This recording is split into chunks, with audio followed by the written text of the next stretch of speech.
many of the individuals that have ended up in sanctuaries are there as a result of the bushmeat trade. Yeah. But that suggests that the bushmeat trade, that wrongly suggests that the bushmeat trade is the really important factor in conservation of the species as a whole.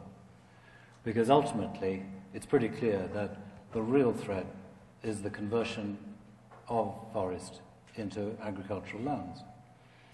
Your former student, my former colleague, Nancy Merrick, happened to be in Uganda just this week. And she sent some slides today which just illustrate the fact that forest conversion is threatening, in this case, chimpanzees, because they're just losing their homes. If we can have the next little set of slides, here we got areas of northwestern Uganda, where Lilia Jarova, who may be in the audience, has been working very hard to protect these forests, but it's a very difficult battle. Here are just some examples of clear cutting for planting of new crops. Next.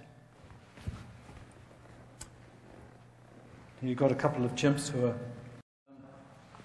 who are seeing a strip of forest, their only strip remaining. You can see through the forest.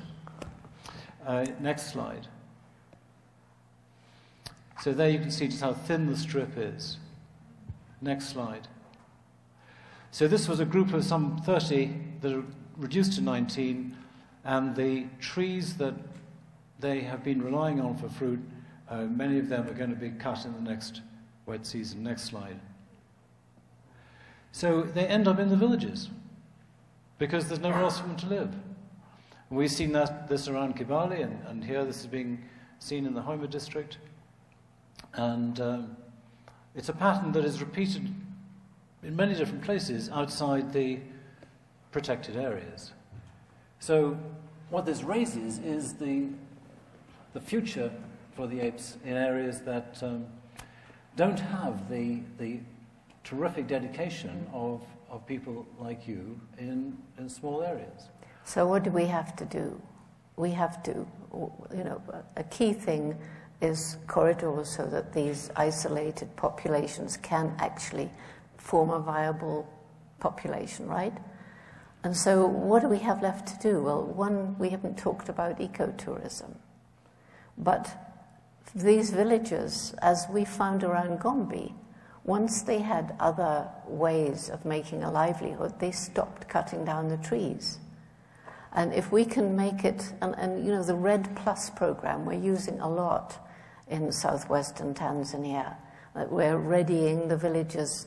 So hopefully the carbon polluters will put money into protecting rainforests. That's not the ultimate solution to our planet's problems.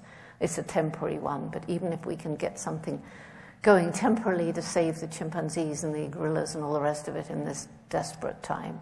So if the villagers realize that the trees growing can provide them with as much income as cutting them down and selling them, and protect the water sources and give them, better quality of life.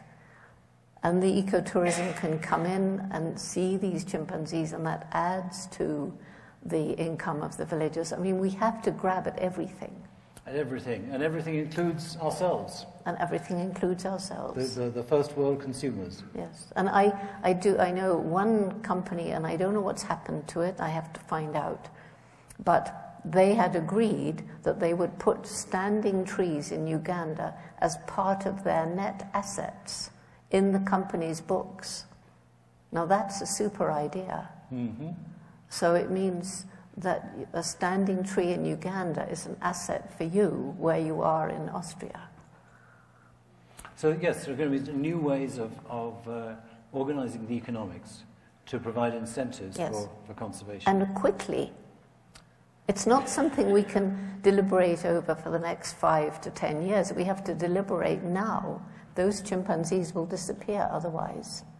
And because there's so few left, there are people who say, well, they're going anyway, so let's not bother, let's put money somewhere else.